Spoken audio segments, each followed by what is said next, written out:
جب حضور اکرم صلی اللہ تعالیٰ علیہ وسلم کا دور تھا ظاہری زندگی کا، اس وقت بیت المقدس پر عیسائیوں کا ہی قبضہ تھا. ہم یہ بتاتے ہیں عیسائیوں کا، لیکن عیسائیوں نے کہاں سے قبضہ کیا تھا؟ وہ تو یہودیوں سے حاصل کیا تھا. یہودیوں کو مارتے تھے. اتنی خطرناک جنگیں ہوتی تھیں عیسائیوں میں اور یہودیوں میں کہ بیت المقدس میں خون خرابہ یہ آج کی تاریخ نہیں ہے، بہت پرانی تاریخ ہے. ٹائٹس نام کا ایک عیسائی بادشاہ جس نے پورے بیت المقدس کی اینٹ سے اینٹ بجا دی تھی، اور اس نے جتنے یہودی وہاں پر آباد تھے سب کو قتل کروا دیا تھا. پھر عیسائیوں کا قبضہ ہوا تھا.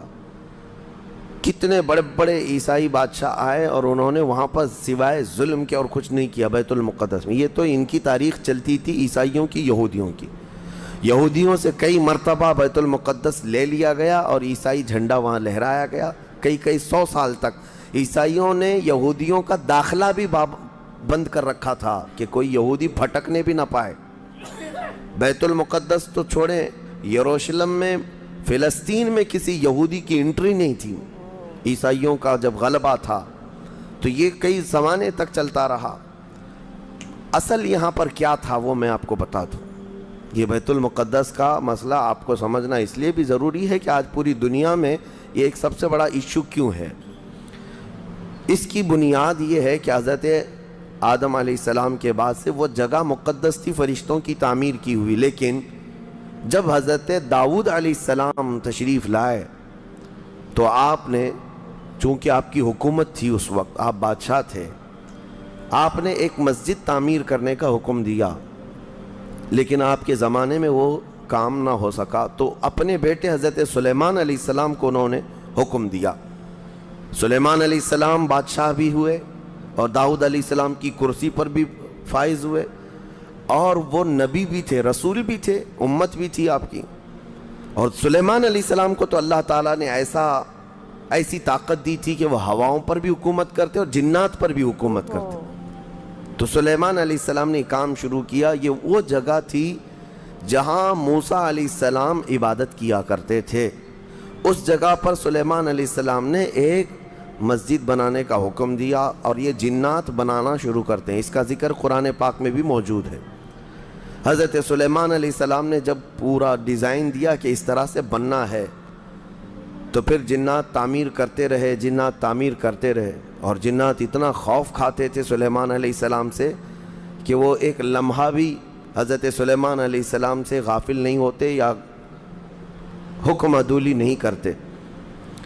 ہوا یہ کہ کام ابھی کمپلیٹ نہیں ہوا تھا کہ سلیمان علیہ السلام کا انتقال ہوا تو جنات بھاگ جاتے.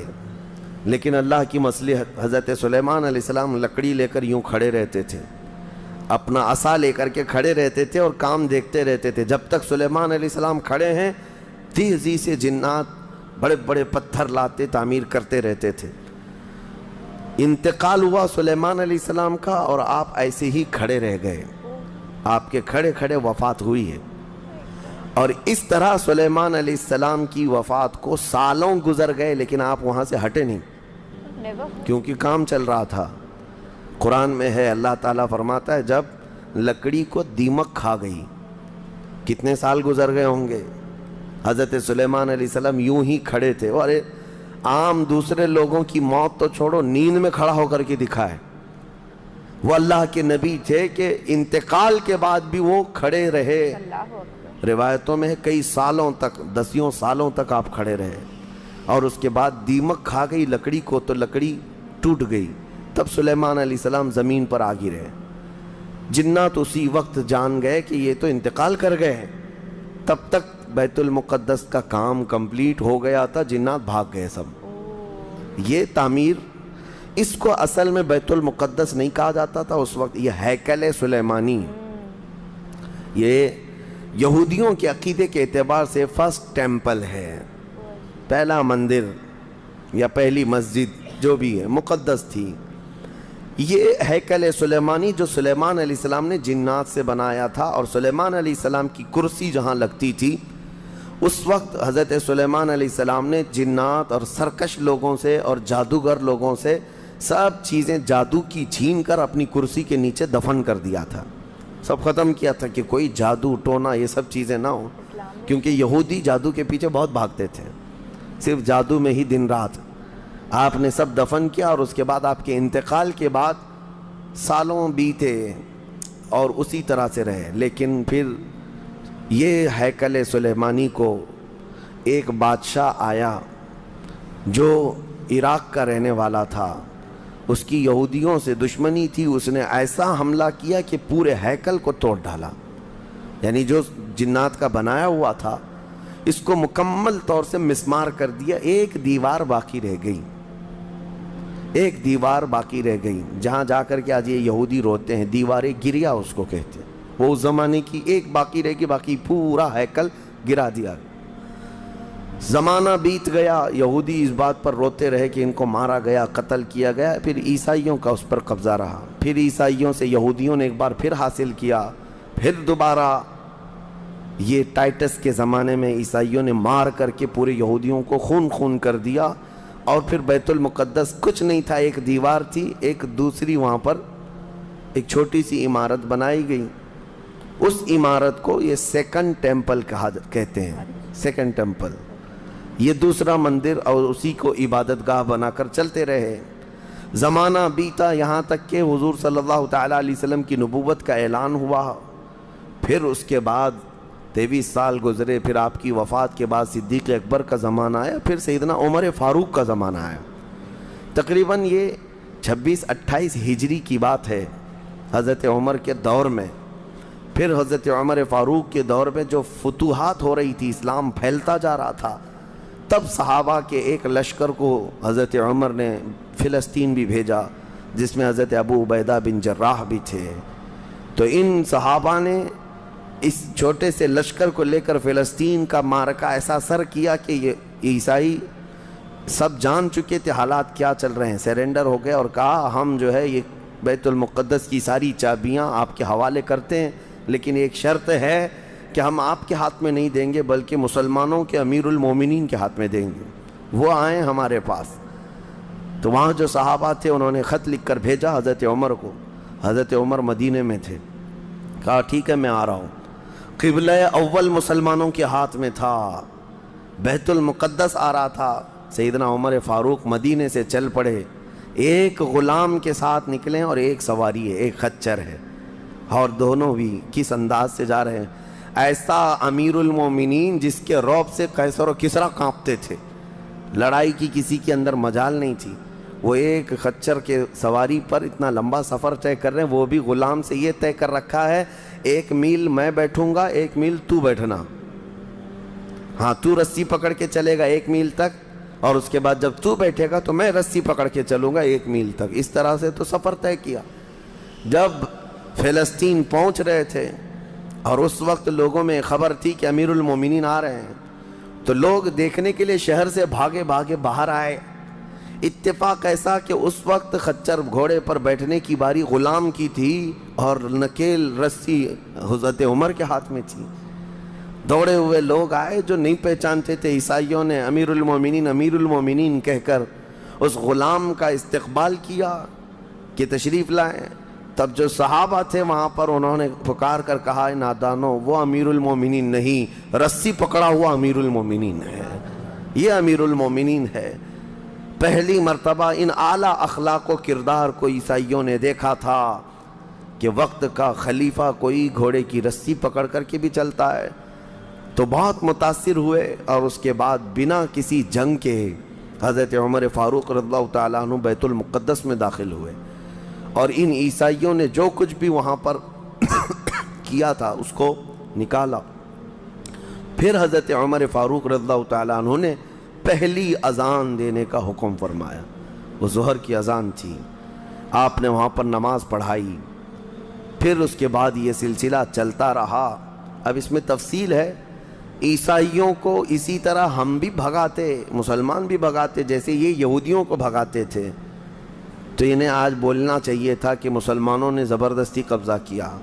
حضرت عمر فاروق کا عام اعلان تھا کہ جو یہاں پر رہنا چاہے اس کے لیے کھلی آزادی ہے، حتیٰ کہ عیسائیوں کا چرچ بھی تھا پرانا، حضرت عمر نے کہا اس کو توڑا نہ جائے، اس میں عبادت جو ہوتی ہے ان کو اپنی عبادت کرنے دیا جائے۔ حضرت عمر چاہتے تو اینٹ سے اینٹ بجا دیتے، نکال کر صاف کر دیتے ہیں، لیکن آپ نے کھلی اجازت دی، اور عیسائی ویسے ہی باقی رہے۔ 400 سال تک یہ سلسلہ چلتا رہا۔ پھر فاطمی دور آیا، یعنی بنو عباس کی خلافت ختم ہوئی۔ فاطمیوں کا غلغلہ تھا، انہوں نے خلافت سنبھالی، لیکن وہ مضبوط نہیں تھے، کمزور خلیفہ آئے، جس کی وجہ سے صلیبی طاقتیں جتنی بھی تھیں سب آ کر کے اس خلیفہ پر قبضہ جما لیا، اور بیت المقدس میں اجازت پہلے مانگ لی کہ ہمیں آنے جانے کی اجازت دی جائے۔ جب آنے جانے کی اجازت مل گئی تو پورے علاقے پر زبردستی غاصب قبضہ کر کے وہاں سے سارے مسلمانوں کو ختم کر دیا، بہت مسلمانوں کا قتل کیا۔ فلسطین کی سرزمین یہودیوں کے قتل سے بھی بھری ہے، مسلمانوں کے قتل سے بھی بھری ہے، اور یہودیوں نے عیسائیوں کا بھی قتل کیا ہے، لیکن مسلمانوں کا قتل عام کر کے یہ زبردستی فائز ہوئے ہیں۔ کس پہ؟ بیت المقدس پر۔ یہ قبضہ جو ہے 87 ایئرز تک چلتا رہا، 87 سال تک۔ یہ اس وقت کا المیہ تھا کہ مسلمان خلیفے تھے، گورنر تھے، بہت سارے حکمران تھے، رونا روتے تھے، لیکن کوئی آگے بڑھنے کو تیار نہیں تھا۔ کردستان کا ایک شہزادہ صلاح الدین ایوبی، جو نور الدین زنگی کے شاگرد تھے اور ان کی فوج کے سپاہی تھے، ان کو یہ روزانہ خبریں تھی کہ بیت المقدس میں سب کچھ اجاڑ دیا گیا ہے، مسلمانوں کی اذان بند ہے، وہاں نہ جمعہ کا خطبہ ہو سکتا ہے، نہ ہی عبادت کے لیے وہاں پر نماز پڑھی جا سکتی ہے۔ ایک دن گزر رہے تھے، انہوں نے ایک لکڑی کا ممبر بنوایا اور پھر عزم کر لیا کہ یہ ممبر میں بیت المقدس میں رکھ کر کے رہوں گا اور اس سے خطبہ دیا جائے گا۔ وہ ان کا عزم تھا اور اس پر لے کر کے چلتے رہے۔ تقریباً آپ نے 17 جنگیں لڑی ہیں، 17 جنگیں لڑی، اور صلاح الدین ایوبی کو جو درپیش مسائل تھے وہ کہا گیا ہے کہ پہلے تو انہوں نے جو روڈ میپ بنایا تھا اس حساب سے ان کو 2 سال کے اندر یہ جنگوں میں فتح کر لینا تھا۔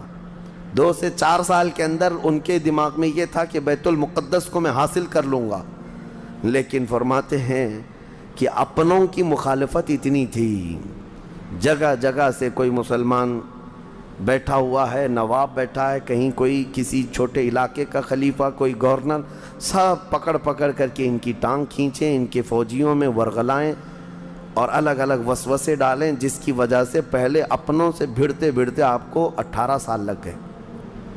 بیت المقدس پھر پہنچے، صلیبیوں سے معرکہ آرائیاں ہوتی رہیں، پھر وہ 87 سال کے بعد صلاح الدین ایوبی نے دوبارہ بیت المقدس کو ان عیسائیوں سے پاک کیا، اور آپ نے وہ ممبر وہاں پر لگایا اور تاریخی خطبہ عطا کیا تھا۔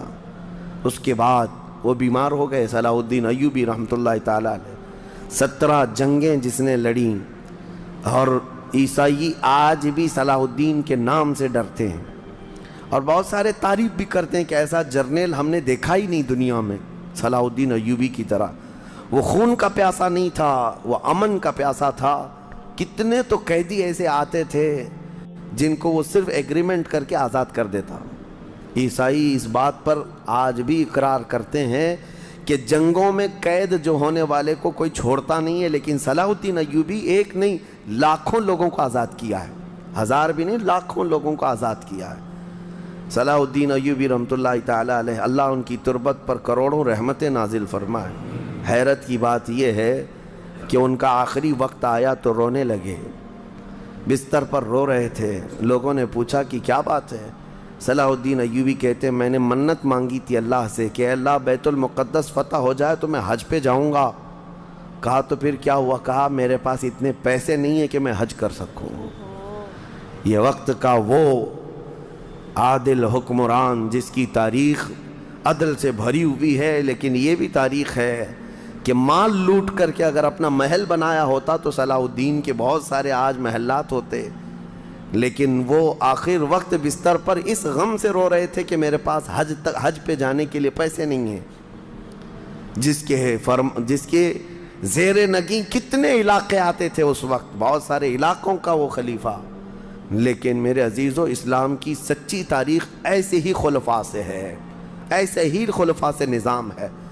پھر یہ زمانہ چلتا رہا، تقریباً 800 سال گزر گئے، 1921 آیا، 1921، یہ جو گزری ہوئی سینچری ہے ابھی ہماری، یہ فرسٹ ورلڈ وار جب ہوئی، پہلی جنگ عظیم، اس جنگ کے دوران یہودیوں نے زبردستی اجازت مانگی برطانیہ کو ثالث بنا کر کے، کیونکہ جب ترکی کی حکومت ختم ہو گئی، جس کو خلافت عثمانیہ کہا جاتا ہے، جب وہ کمزور ہو کر گر گئی، کیونکہ ان کا دبدبہ تھا، یہ آخری خلافت ہے جو زمین پر تھی، اگرچہ خلافت کے نام سے جو مشہور رہی، تو حضور صلی اللہ تعالیٰ علیہ وسلم کی وفات کے بعد سے لے کر یہ ترکی کی خلافت عثمانیہ تک اس روئے زمین پر خلیفہ ہر زمانے میں کوئی نہ کوئی رہا، لیکن 1921 سے لے کر 1921 سے لے کر اب کا زمانہ آ گیا 2023،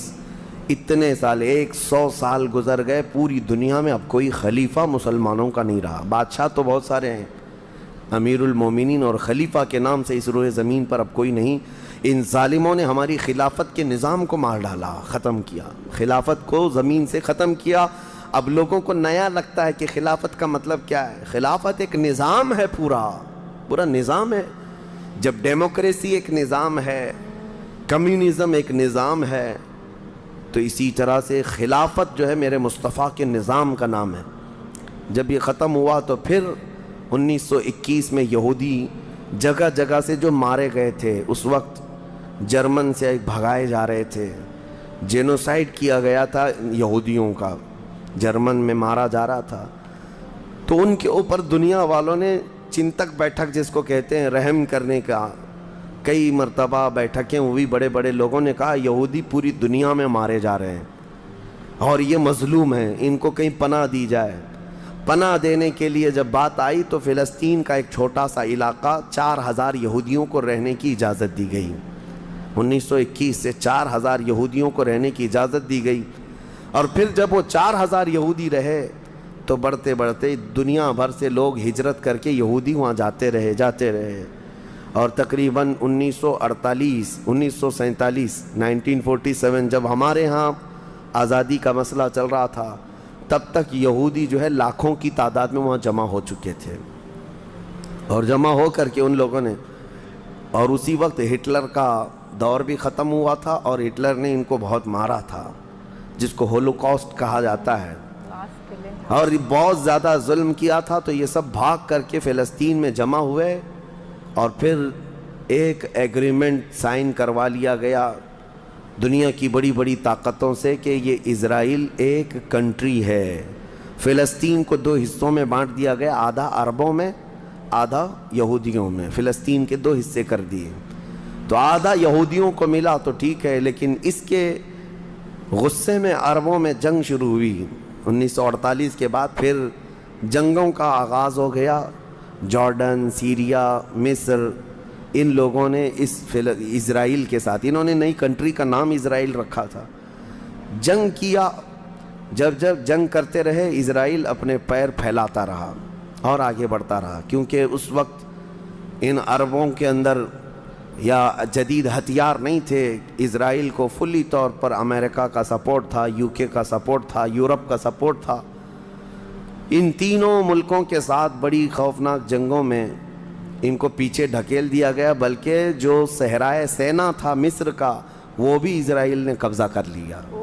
طور سینا جس کو کہتے ہیں، کوہ طور، وہ بھی ان کے لیے مقدس تھا، وہ بھی حاصل کر لیا۔ پھر اس کے بعد دوسری جنگ بھی ہوئی تھی مصر کی، تب مصر نے وہ علاقہ واپس لیا اور اسرائیل کو سمیٹنے کی کوشش کرتے رہے۔ 3 بڑی جنگوں میں ہوا یہ کہ جب جنگ ہوتی رہی، اسرائیل پھیلتا رہا۔ پھر 1978 کے قریب یا 75 کے آس پاس اسرائیل نے پورے طور پر فلسطین کا کنٹرول اپنے ہاتھ میں لے لیا، جس میں بیت المقدس بھی چلا گیا۔ یہ ہے تاریخ میں آدم علیہ السلام کے زمانے سے لے کر یہاں تک کی بتا رہا ہوں، مختصر جھلکیاں۔ اس کے بعد سے یہودیوں نے بیت المقدس کا کنٹرول اپنے ہاتھ میں لیا، حالانکہ UN کا یہ فیصلہ ہے کہ پورے اسرائیل کو یہ خاص طور پر تنبیہ کی گئی ہے کہ صرف مسجد اقصیٰ جو بیت المقدس ہے، اس کا کنٹرول اور اس کا مینجمنٹ اس کے انتظامات یہودیوں کے ہاتھ میں بھی نہیں رہیں گے اور وہاں کے فلسطینی مسلمانوں کے ہاتھ میں بھی نہیں رہیں گے، یہ جارڈن کی حکومت کو دیا گیا ہے۔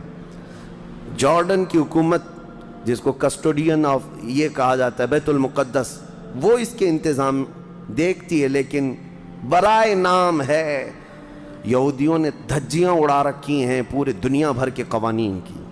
جہاں جہاں ان کو پابندی تھی کہ یہاں نئے گھر نہیں بنائیں گے، ابھی 3-4 سال پہلے انہوں نے پورے مسلمانوں کے محلے کو ختم کر کے 200 گھر بنائے، یہودیوں کو آباد کیا۔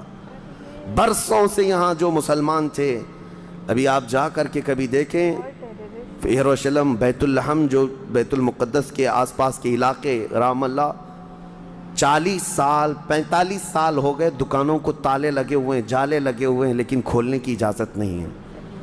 اتنی پرانے وقت سے دکانیں بند ہیں، کہا کہ نہیں یہودیوں کی طرف سے کوئی یہاں پر کھولنے کی اجازت نہیں ہے، مسلمانوں کے نام پر۔